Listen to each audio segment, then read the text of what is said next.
I wasn't shocked, I wasn't surprised. I was dismayed over the many hours and the amount of work that has gone into trying to get the world to agree on some path, some journey, as you call it. We have a track 2 dialogue with Beijing on climate change and WRI. We have a track 2 dialogue with Delhi in India on climate change. And we spent 5 years in those meetings trying to help keep things in line so that when Paris came along, there was a greater likelihood of success among really top 3 leaders, China, US, and India. And it worked. I think there's a lot of work from all around that went into that, including the private sector. But I think the thing that maybe doesn't get talked about sometimes in this discussion that maybe we're privy to a little bit is that let's deal with that reality and let's try to remain in the realm of realism. The amount of investment and the amount of capital that has gone into renewable energy and other types of clean technology over the last 10 years, partly because of the ITC and the PTC, the incentives, but also now as a part of business, is really at that and the orientation of the cities and mayors and governors that are probably already focused on meeting that Paris Agreement. We're going to meet our target, our NDC, our nationally determined contribution to Paris without the White House. That's going to happen.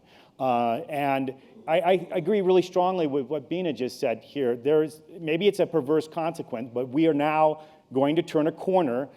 There's been more discussion about climate change in the last 6 months than there has in the last 6 years in a way that I think is more accessible, a little more understandable, and we have to play to that. The decision on Paris, the decision this week on Energy Week, the things that are happening right now as we're sitting here regarding the investment in R&D and ARPA-E, the things that we need government to do and continue to do, that's unfortunate, but I don't see it really as, it's really not a anti-climate or it's a bizarre ideology. It's coming out of the wee hours of the morning. It's not really logical. It's not fundamental to any perspective.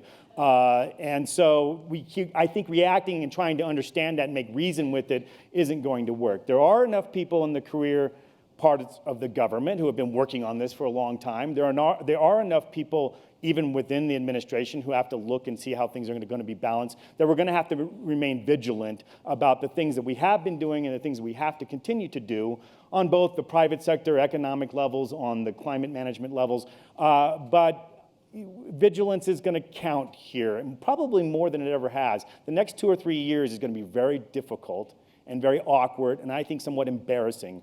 But at the same time, I think the economy is now moving towards a very early stage of sector-wide, economy-wide decarbonization. It's the beginning, and it's a rough start. It's a bumpy takeoff, and it just got bumpier. But that's where we are, and we have to remain in the pilot seat there.